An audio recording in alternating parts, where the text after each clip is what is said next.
What is it exactly that you want us to do? Jake asked, his eyebrows shooting so high they practically vanished from his forehead. The alien before him, a gangly creature that resembled a bizarre cross between a mantis and a jellyfish, blinked its many compound eyes, seemingly perplexed. Jake wasn't sure how to interpret its expression, given that the alien didn't really have what one would call a face. We invite you to participate in a galaxy-wide competition, the alien repeated, its voice sounding like a saxophone submerged underwater. It is considered a great privilege. Numerous species take part. Jake exchanged puzzled looks with his crewmates. Sarah, the ship's engineer, was trying and failing to suppress her laughter. Mike, their pilot, wore an expression that suggested he just found out the Easter Bunny was real and wanted to play poker with him. Aha, Jake said, drawing the words out slowly. And why exactly do you want humans in this contest? From what I've heard, we're not exactly the universe's favorite species. Something about being too chaotic, hailing from a death world, and, oh yeah, we eat spicy things just for fun. The alien's antennae twitched. Exactly. It is precisely those traits that make you perfect for our event. We believe your species would provide unparalleled entertainment. So, in other words, they're hoping we'll embarrass ourselves for their amusement, Sarah muttered. Mike, however, was already grinning. Count me in. When do we start? Jake rubbed his temples. Hold on a second. We haven't agreed to anything. What's the catch? There's always a catch. The alien's body seemed to ripple, which Jake guessed was the alien version of a shrug. No catch. Simply perform to the best of your abilities. Those who succeed will be rewarded with great fame and prizes. Prizes? Sarah asked, her curiosity beginning to override her initial doubts. The rewards are customized to each species' preferences. For humans, perhaps advanced terraforming technology, or perhaps a personal black hole. Jake blinked. Did you just offer us a black hole as a prize? Do humans not desire such things? We were under the impression your kind had a fondness for collecting dangerous objects. Mike snorted. Well, they're not entirely off the mark. Jake sighed deeply, already feeling the beginnings of a headache. All right, let's say we're crazy enough to go along with this. What exactly are we supposed to do? The alien's body pulsated, which Jake hoped was a sign of excitement rather than indigestion. It's quite simple. You will be transported to our specially designed challenge environment. Challenge environment? Sarah cut in. This isn't some kind of battle royale scenario, right? Because I didn't pack any weapons. The alien tilted its head. I do not understand your reference, but I assure you there will be no need for weapons. We provide ample sustenance and comfort. Jake resisted the urge to smack his forehead. It's just an Earth thing. Never mind. Please, continue. As I was saying, the alien continued. You will face a series of tasks in the arena, specifically tailored to test the abilities unique to your species. Here's a rephrased version of your latest passage. Your performance will be streamed across the galaxy for all to see.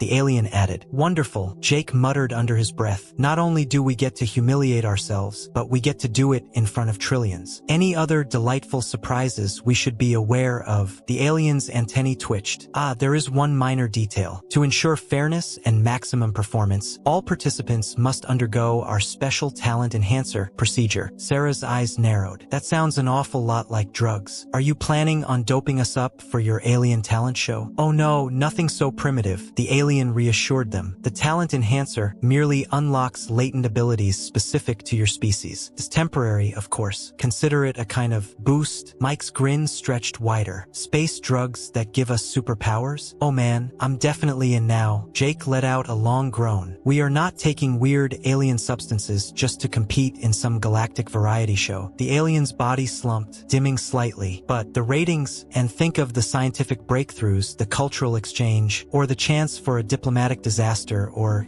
interstellar war, Jake said deadpan. Sarah rested a hand on Jake's shoulder. Oh, come on, Captain Buzzkill. Where's your sense of adventure? This could actually be fun. Mike nodded eagerly. Yeah, and if we win, we could score some incredible alien tech. Just think, humanity could finally have a shot at the big leagues in the galactic scene. Jake looked at his crew, both filled with excitement, then back at the alien, who seemed to be pulsing in what was probably hope. He knew this was a losing battle. I'm really going to regret this, aren't I? The alien brightened to a neon green, almost glowing with excitement. Fantastic. You definitely won't regret this decision. Probably. Now, if you could kindly step into the teleportation beam. Before Jake could get another word out, the world around him dissolved into a kaleidoscope of swirling colors. His final coherent thought was, I should have stayed in bed today. When the dizzying whirl of colors finally subsided and Jake's atoms felt somewhat properly arranged again, he found himself standing in what could only be described as as the love child of a circus tent and a high-budget CGI movie set. The arena was enormous, the ceiling so far above them that it vanished into a misty darkness. The ground below was a strange blend of various terrains. There were pools of water, stretches of sand, rocky cliffs, and even platforms floating in midair. And then there were the spectators. Thousands of aliens, from species Jake had never even dreamed of. Some looked vaguely humanoid, others were like living clouds or beings made entirely of crystal. The air buzzed with an overwhelming chorus of sounds. Clicks, hums, growls, and noises Jake's ears couldn't even begin to identify. Well, Sarah said, her voice a little higher than usual. This is a lot. Mike, on the other hand, was nearly bouncing with excitement. This is incredible. Check out that guy over there. He looks like he's made of living fire, Mike exclaimed, nearly vibrating with excitement. Jake just nodded, feeling a bit numb. Yeah, incredible. Let's just make sure we don't accidentally start an intergalactic war, alright? A familiar, watery voice chimed in from behind. Ah, our human contestants. Welcome, welcome. They turned to see their jellyfish mantis companion gliding toward them, accompanied by what could only be described as a floating disco ball. I'm thrilled you decided to participate, the alien said, its tone almost jubilant. Let me introduce Glexborp, your assigned guide and translator throughout the event. The disco ball shimmered with lights, which pulsed rhythmically. When it spoke, it sounded like a robot attempting to philosophize. Greetings, humans. It is my great honor to assist you in this historic moment. Are you ready to unlock your hidden potential and amaze the galaxy with the resilience of your Deathworld heritage? Jake opened his mouth to respond, but nothing came out. What was he supposed to say to that? Sarah, always practical, jumped straight to the point. So, about this talent enhancer, how does it work exactly? And, more importantly, is it safe? Glexborp's lights flickered in what Jake assumed was meant to be a reassuring gesture, though it was hard to tell. The talent enhancer is entirely safe, for the most part. It temporarily modifies your genetic makeup, amplifying dormant abilities. Think of it as fast-tracking your evolution for a short period. Mike's eyes lit up. Wait, so we're gonna be like the X-Men? Glexborp flickered in confusion. I am unfamiliar with these X-Men. Are they a variant of your species? Jake pressed the bridge of his nose in frustration. No, it's just forget it. What I need to know is, are you absolutely sure it's safe? We're not gonna sprout extra limbs or start shooting lasers from our eyes, are we? The jellyfish mantis and Glexborp exchanged what could only be described as a meaningful glance. Well, the mantis creature began hesitantly. The results can be a little unpredictable, but that's part of the fun, isn't it? Unpredictable? Jake said, his tone deadpan. Wonderful. Glexborp's lights flared with enthusiasm. Exactly. Now, if you'll step into these pods, we can begin the enhancement process. Your first challenge begins in precisely 37 gorxes. Jake was about to ask how long a gorx was, or raise any of the 1,000 objections running through his mind, but Mike had already sprinted toward one of the sleek, egg-shaped pods that had materialized nearby. Last one in's a rotten egg, he shouted over his shoulder. Sarah gave a casual shrug. When in Rome, she said, following Mike. Jake glanced at the jellyfish mantis alien. There's no chance we can just call this off and go home, is there? The alien's antennae drooped. But the ratings, Jake let out a long sigh. Yeah, figured as much. With the weariness of someone resigned to their fate, whether that fate was disaster or possibly superpowers, Jake trudged over to the last unoccupied pod. As the door slid shut around him, sealing him inside, he had just enough time to mutter, I am definitely filing a complaint with HR, before a sweet-smelling gas filled the chamber and the world faded to black. Jake woke up to what could only be described as the sound of pure chaos, as if someone had taken the excitement of a fireworks display and dialed it up to 11. It wasn't just cheering, it was a sensory explosion of noise, like enthusiasm made tangible. Reluctantly, he cracked an eye open and instantly regretted it. The world around him was searingly bright, like staring straight into a supernova. Blinking furiously, he tried to get his eyes to adjust. As his vision gradually cleared, he quickly took stock of his situation. 1. He was no longer inside the pod. 2. He was standing on a floating platform,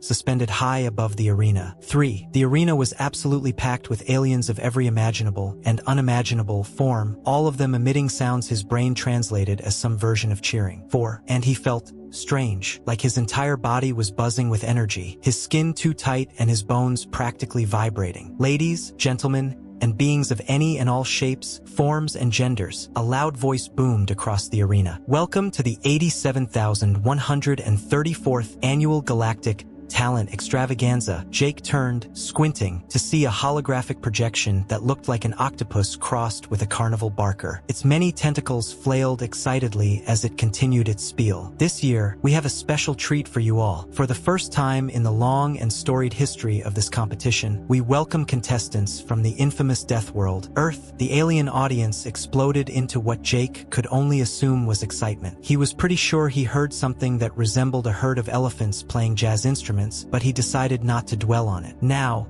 let's meet our brave human contestants, the announcer called out, and a spotlight suddenly zeroed in on Jake, nearly blinding him all over again. Raising a hand to shield his eyes, he noticed something strange. His skin was glowing. A soft, bluish light pulsed just beneath the surface, following the rhythm of his heartbeat. First up, we have Jake Thompson, captain of the human vessel. Probably a bad idea. Jake blinked in surprise. That's definitely not the name of our, but the announcer had already moved on. And next, we have Sarah Chun, master of machines and maker of miracles. Jake looked across the arena to see Sarah standing on a nearby platform. His jaw dropped. Sarah wasn't just standing. She was floating a foot above the surface, encircled by a swirling vortex of what appeared to be living electricity. She met his gaze and gave a half-panicked, half-thrilled shrug. Looks like the talent enhancer works, she shouted over the noise. And finally, the announcer continued with dramatic flair. Mike Rodriguez, pilot extraordinaire and self-proclaimed alphabet-belching champion. The spotlight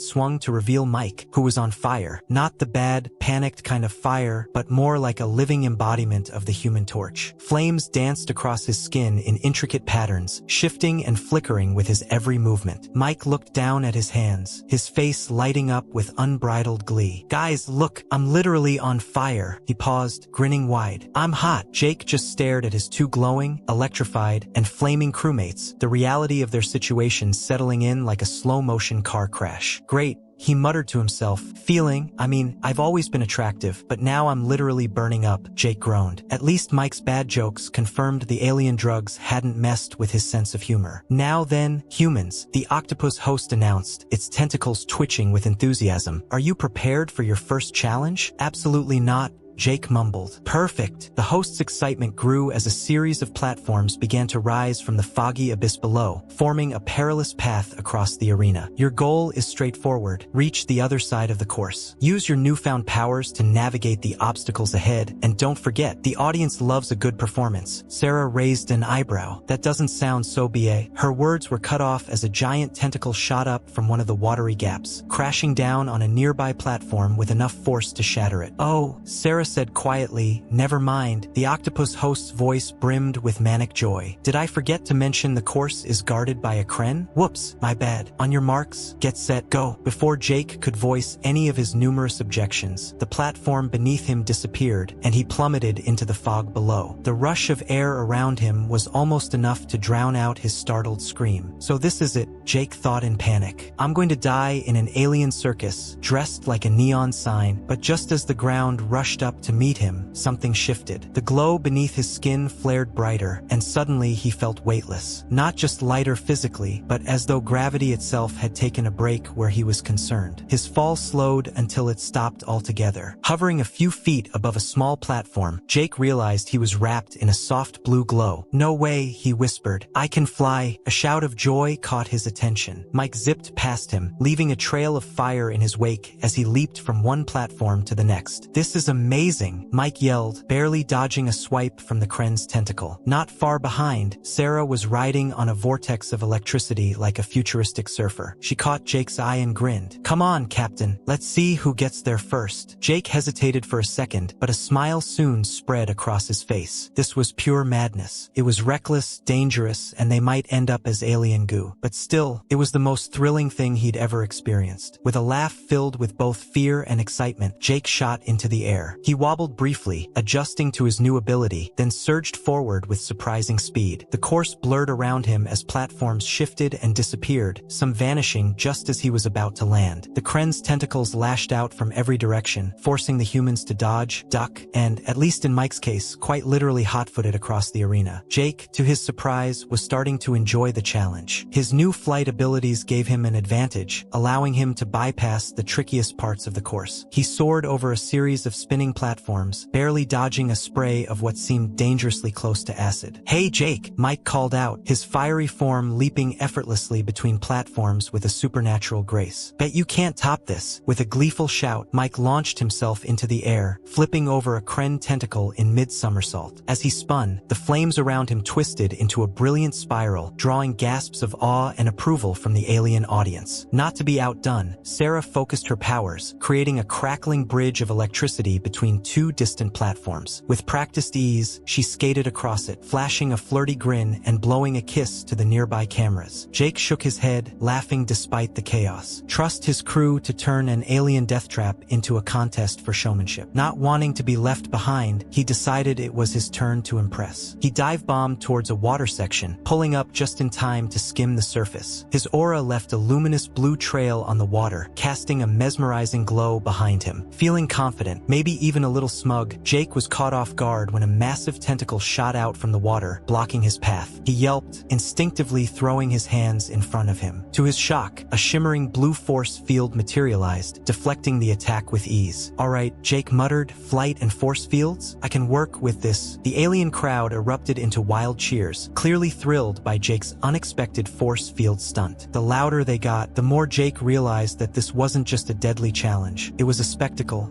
and they were the entertainment. As the trio neared the end of the course, the obstacles intensified. Platforms crumbled seconds after being touched, holographic illusions made it nearly impossible to discern what was real, and all the while, the Kren's tentacles kept up their relentless assault. Sarah, her hair sparking with electricity, called out over the chaos. "Guys, I've got an idea. Remember that maneuver we practiced for the Arcturus mining op?" Mike's eyes lit up, literally, as small flames danced in his irises. The triple threat? "We never pulled it off in training." Jake, catching on to Sarah's plan, grinned. "Well, no better time for a real-world test." On my signal, the three of them converged in perfect synchronization, their movements sharp and precise. Just as the Kren gathered itself for a massive attack, Jake gave the signal. Now, Sarah unleashed a surge of electricity, forming a swirling vortex around them. Mike added his fire, creating a blazing inferno within the electric storm. The combined energy built up in seconds, swirling faster and faster until it became a cyclone of fire and lightning. Jake extended his force field, enveloping their fiery and electric cyclone in a shimmering protective bubble. The effect was nothing short of breathtaking. The trio shot forward like a comet, trailing a dazzling fusion of fire and lightning in their wake. They blasted straight through the Kren's defenses, leaving the creature baffled, at least as much as a giant tentacled alien could look confused. With a final burst of speed, they crossed the finish line in perfect unison, landing on the last platform with flawless precision. For a split second, there was silence. Then the arena exploded in a symphony of alien cheers, whistles, and oddly enough, the unmistakable sound of what seemed like a massive accordion orchestra. The octopus host's hologram flickered into view before them, its tentacles wiggling in what could only be described as frenzied excitement. Unbelievable, astounding. In all my cycles of hosting, I have never witnessed anything quite so spectacular. Beings of all kinds, give it up for the humans. Jake, Sarah, and Mike stood catching their breath, their faces beaming, their bodies still radiating with the energy of their powers. Adrenaline rushed through their veins, the high of victory electrifying. "Okay," Jake finally admitted, his grin broadening. "That was pretty awesome." Sarah, still crackling with residual electricity, gave him a playful punch on the arm. "Told you so. And to think you wanted to skip this whole thing and stay in bed." Mike, barely able to contain his enthusiasm, was practically vibrating with energy. "You have to tell me we get to keep these powers. I already have at least 20 ideas on how we can upgrade the ship's propulsion system now that I'm a human flamethrower." Before Jake could respond, likely to warn Mike about the potential hazards of transforming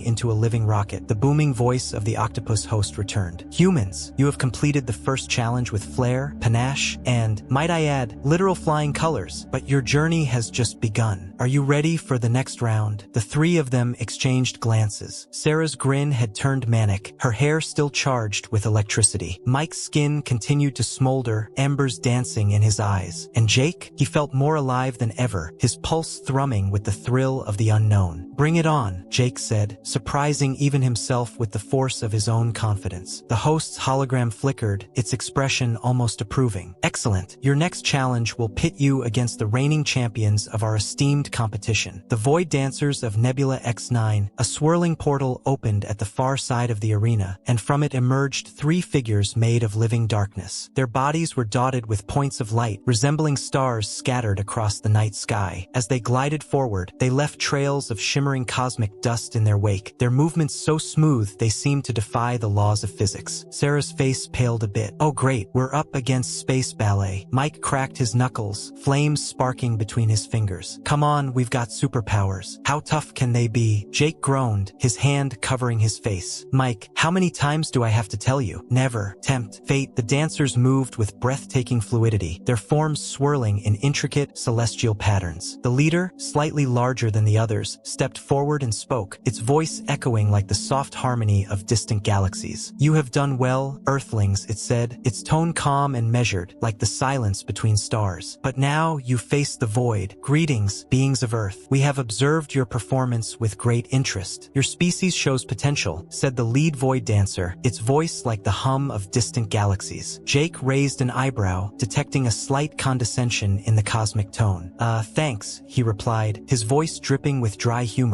We aim to please. So what's the next challenge? A dance-off? Navigating the stars? Competitive brooding? The lead dancer's starry form rippled, possibly in amusement. Nothing so trivial, Earth being. For this round, you must create. Harness the raw energy of the cosmos and shape it into something new, something beautiful. Sarah's brow furrowed. Create. What exactly? The octopus host's hologram popped back into view, tentacles swirling with excitement. A most excellent question. In this round, each team will be tasked with creating a miniature solar system. You'll be judged on complexity, stability, and, naturally, style. Mike's jaw dropped. Wait, did you just say we have to build a solar system? With planets and everything? Precisely, the host chirped. Each team will be given a portion of the arena. Using your abilities and the raw materials provided, you must construct a fully functioning solar system within a span of, let's say, 100 gorxes. Jake sighed and rubbed his temples. And how long is a gorx, again? The host waved a tentacle dismissively. Roughly 1.3 of your Earth minutes. Now get into position. The Cosmic Creation Challenge begins in 3, 2,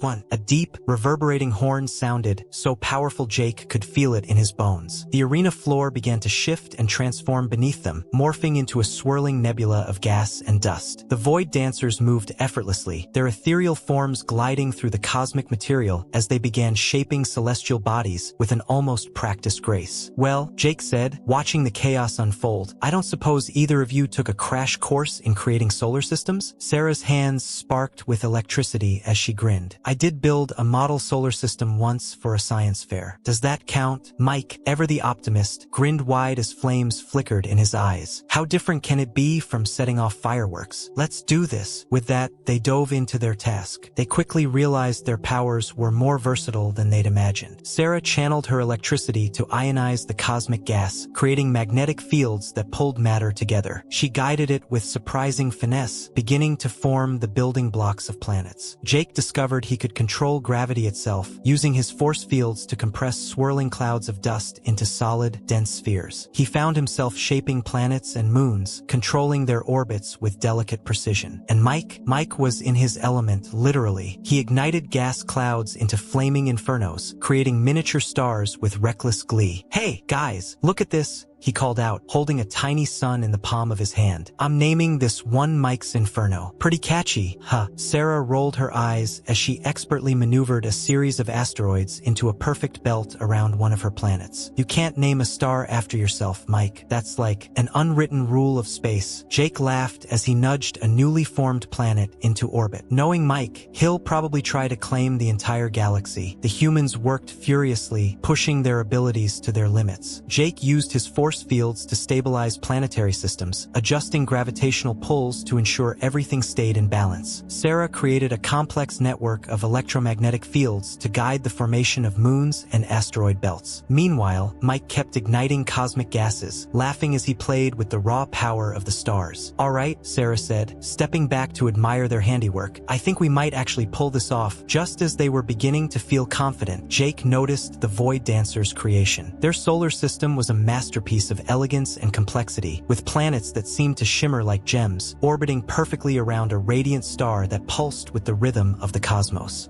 Guys, Jake said, eyes widening as he glanced at the Void Dancer's work. We might want to pick up the pace. Their solar system looks like it belongs in an art gallery. Mike glanced over, his flames flickering nervously. Okay, fine, maybe it's a little impressive. Sarah narrowed her eyes in determination. Alright, no more messing around. Time for the finishing touches. Let's show these space ballet dancers what we're made of. They doubled down, refining their solar system with every ounce of their power and creativity. There are rules about these things, Mike, Sarah insisted, shaking her head. Oh yeah? Watch me. Mike grinned, clearly reveling in his self-appointed role as cosmic architect. That planet over there? That's New York. And that gas giant? I hereby christen it Jupiter too. Electric Boogaloo, Jake, busy fine-tuning the delicate balance of their planetary orbits, couldn't suppress a laugh. I'm pretty sure that's not how astronomy works, Mike. It is now, Mike declared, flaring a tiny star in his hands like a toy. We're creating an entire universe here. We make the rules. As they continued to work, Jake felt an overwhelming sense of awe. Just hours ago, they were ordinary spacefarers caught up in a bizarre alien competition. Now, here they were, shaping entire worlds with the raw power of their minds and bodies. The scale of their task was breathtaking. The Void Dancers, meanwhile, were crafting something far more intricate. Their solar system was like a work of art, dark, mysterious, and hauntingly beautiful. Planets flickered in and out of existence, and stars pulsed with a rhythm that felt almost alive, their whole creation brimming with cosmic complexity. As the challenge neared its end, Jake took a step back to survey what they'd built. It wasn't the most refined system. Mike's gas giant was precariously close to their star, and Sarah had gone overboard with the number of moons around one of the smaller planets, but it worked. More importantly, it was stable. Somehow, against all odds, they had created something that held together. Not bad for a bunch of Deathworlders. Huh? Sarah said with a triumphant grin, adding the final touch to a ring system that rivaled Saturn's. The loud horn blared, signaling the end of the round. The octopus host's hologram reappeared, its tentacles wriggling in excitement. Time's up, cosmic creators. Let's see what you've conjured, shall we? Holographic displays materialized, showcasing detailed views of both teams' solar systems. The alien audience watched with rapt attention, their appendages waving and fluttering in what Jake hoped was admiration. First up was the Void Dancer's creation. Unsurprisingly, it was a masterpiece. Planets moved in intricate, overlapping orbits, their surfaces shimmering with strange,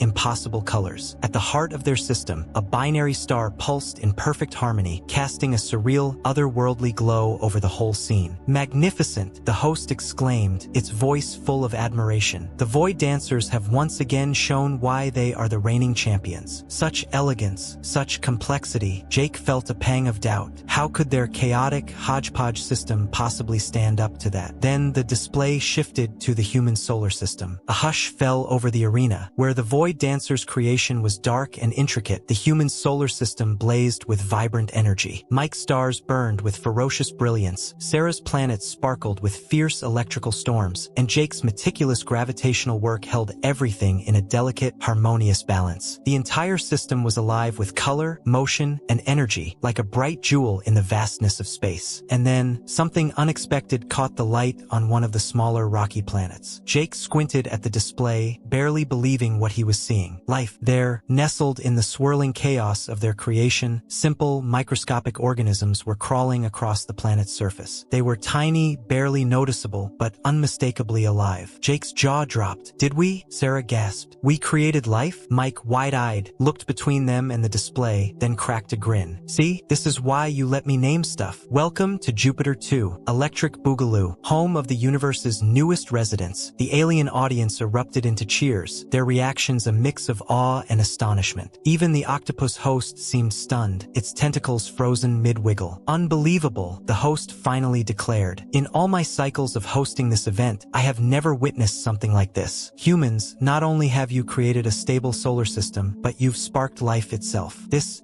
changes everything. Jake exchanged looks with Sarah and Mike, their faces mirroring his own sense of awe. Just a short while ago, they had been thrust into a strange and dangerous competition. Now, they were cosmic creators. Sarah nudged Jake, her voice filled with disbelief. So, what do we do next? Jake, still trying to wrap his mind around the enormity of what they'd done, could only shake his head and smile. I guess we wait to see what round 3 has in store. The octopus host's voice brimmed with awe. Incredible. In all my years of hosting this event, I've never seen contestants create life itself. This is absolutely unprecedented. Even the void dancers, previously aloof, drifted closer, their shimmering forms pulsing with what could only be interpreted as surprise. The lead dancer, voice echoing with cosmic curiosity, spoke up. How did you achieve this, Earth beings? What is your secret? Jake, Sarah, and Mike exchanged confused glances. Honestly, Jake said with a shrug, we have no idea. We were just trying not to blow everything up.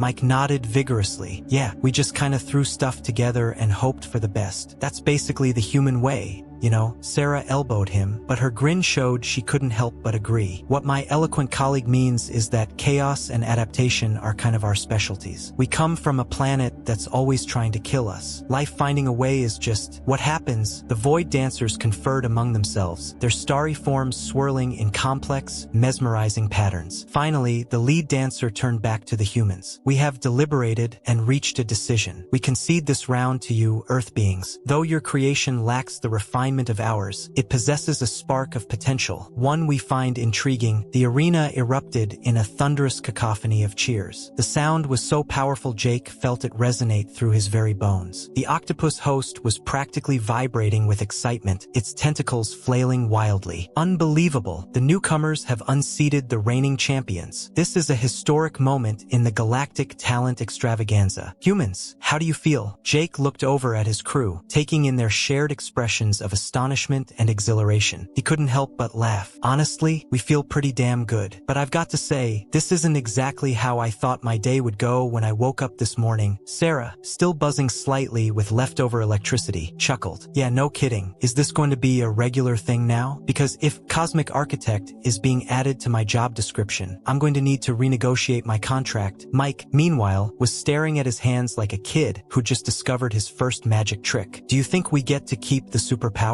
I've got so many ideas for upgrading the ship's entertainment system now that I can make mini stars. The octopus host's hologram flickered with amusement. About that, the effects of the talent enhancer are sadly temporary. You should return to your baseline human forms within the next few gorkses. As if on cue, Jake felt the glowing warmth beneath his skin begin to fade. The lightness that had accompanied his ability to fly gradually diminished, leaving him feeling grounded, heavier, almost. He glanced over and saw Mike's flames sputter out, and Sarah's electrified hair slowly settle into its usual, non-crackling state. Well, Jake said, feeling a bit wistful as the last remnants of his power faded. It was fun while it lasted. The void dancers drifted closer, their celestial bodies pulsing gently. The lead dancer spoke again, this time with a tone filled with newfound respect. You Earth beings have surprised us. While your approach is unconventional, there is something raw and unpredictable in your creation. We will watch your species with interest in the cycles to come. Jake nodded, the weight of the compliment sinking in. Thanks. I guess we'll just keep winging it and see where that takes us. The host interjected, its hologram beaming with pride. And with that, this round of the Galactic talent extravaganza comes to a close. Humans, you have proven yourselves in ways no one could have anticipated. Congratulations. The arena erupted into cheers once more, the sound of thousands of alien voices filling the air. As the noise began to subside, Sarah clapped Jake and Mike on the shoulders. So, what's next? Back to being regular space explorers. Mike, still grinning, shook his head. Regular? After this, we're gonna have to redefine that word. Jake couldn't help but smile. As strange and overwhelming as the day had been, they'd faced it together, and maybe, just maybe, that was the secret all along. You've impressed us today, humans. Perhaps we were too quick to judge your species as mere dwellers of a dangerous world. It seems there is much we could learn from each other. Jake grinned, extending his hand in a gesture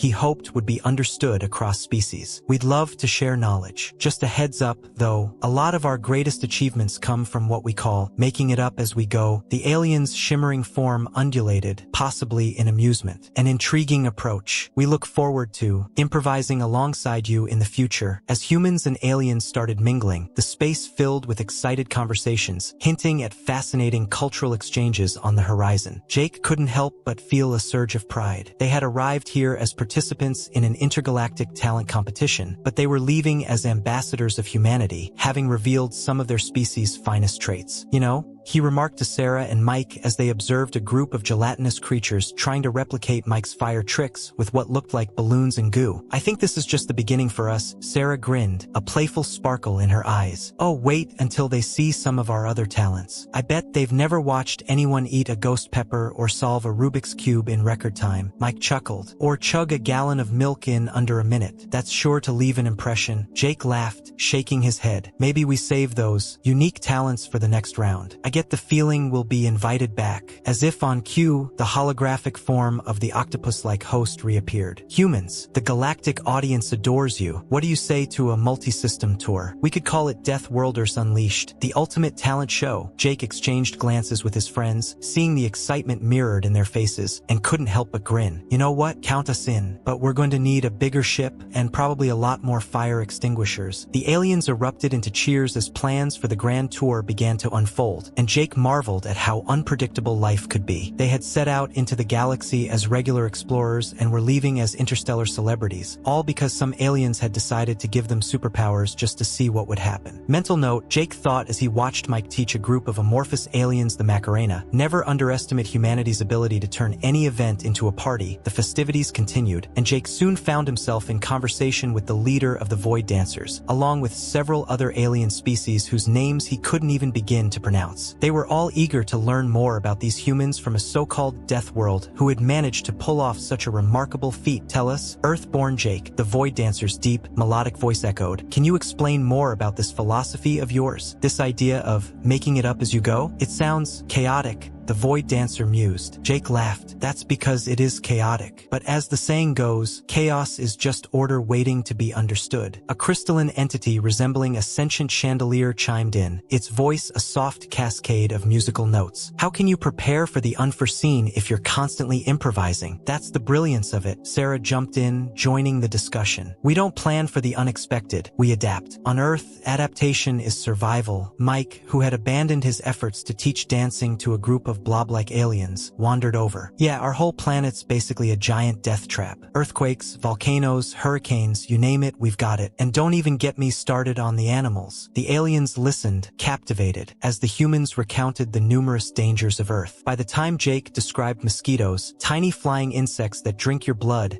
and can spread all kinds of diseases, some of the more gelatinous creatures visibly shuddered. And you choose to live in such conditions? The Void Dancer asked, its starlit form swirling, possibly in alarm. Jake shrugged. It's home. Besides, all those hardships pushed us to innovate, to create, and to explore. Without them, we might never have reached the stars. A contemplative silence fell over the group. Eventually, the crystalline being spoke again. Perhaps we were too quick to dismiss species from so-called death worlds. Clearly, there's much we could learn from one another. Nearby, the octopus-like host, who had been quietly observing, suddenly brightened. Well, as much as a hologram could brighten. Oh, I've just had the most marvelous idea. What if we turned this into a regular event? Not just a talent show, but a grand exchange of cultures and skills. The idea spread like wildfire, or whatever the alien equivalent was, possibly involving dimensional rifts. Soon, the air was buzzing with excited conversations in countless languages, as beings from every corner of the galaxy began plotting what could become the most diverse cultural festival the universe had ever seen. Jake pulled Sarah and Mike aside. So, he said, his voice a mixture of excitement and nerves, it looks like we've just signed up humanity for an intergalactic show and tell. You two on board? Sarah's eyes gleamed with leftover sparks from her electrical powers. Are you kidding? This is the chance of a lifetime. Think of all the technology we could discover, the scientific breakthroughs we could achieve. Mike nodded, just as enthusiastic. And the parties. These aliens have no idea what's coming. Wait until we introduce them to karaoke. Jake chuckled, shaking his head. Okay, but let's ease them into human culture, all right? Maybe hold off on reality TV and social media for now. As they rejoined the gathering, the octopus host was fully immersed in planning mode, organizing what promised to be an event like no other. We'll need a name for this grand new initiative, something that truly captures the essence of interspecies cooperation and talent sharing. Ideas flew from every corner of the arena. The Galactic Harmony Consortium, the Interstellar Talent Collective, and even Dave's really cool space party, courtesy of a small, fuzzy alien that looked like a sentient disco ball. Jake cleared his throat. How about Universe Got Talent? For a brief moment, the arena went completely silent. Then, an explosion of cheers and alien sounds of approval followed, a cacophony Jake's human ears couldn't quite interpret. It's perfect, the octopus host declared, visibly excited. Simple, catchy, and it has just the right touch of earthly charm. Universe Got Talent it is. As the plans for the first Universe Got Talent festival began to take shape, Jake couldn't help but reflect on the bizarre sequence of events that had brought them here. What began as an alien talent show had turned into a galactic movement for cooperation, all because some extraterrestrial beings had decided to give humans superpowers just to see what would happen. The upcoming days, or whatever measurement of time the galaxy preferred, would be busy. Logistics needed to be sorted, cultural differences managed, and no doubt, more than a few interstellar misunderstandings would need smoothing over. Jake mentally reminded himself to keep Mike far away from anything combustible. But as he looked around at the eager, excited faces, both human and alien, Jake felt an overwhelming sense of optimism. This was the kind of future humanity had always dreamed about, a galaxy full of marvels, new friends, and boundless opportunities for exploration. And if, along the way, they accidentally invented a few new life forms or tampered with solar systems, well, that was just a side effect of humanity's chaotic genius. The celebration continued, and the first official contracts for Universe Got Talent were drafted on what appeared to be some kind of psychically reactive space kelp. Pulling Sarah and Mike aside, Jake grinned widely. He said, I have a feeling this is the beginning of something incredible, maybe even a bit disastrous, but mostly incredible. Sarah laughed, her eyes twinkling. Just another normal day for humanity, right? Mike nodded with exaggerated wisdom. Yup, winging it across the stars, one superpower-fueled misstep at a time. The trio clinked glasses, raising their alien beverages, hoping they weren't toxic, to toast their upcoming adventure. Jake couldn't help but think that being unpredictable, chaotic Deathworlders might not be such a bad thing after all. In a universe brimming with order and complexity, sometimes you needed a bit of chaos to shake things up. And if there was one thing humans did best, it was creating chaos. The galaxy had no idea what was coming, but one thing was certain, it was going to be one hell of a show.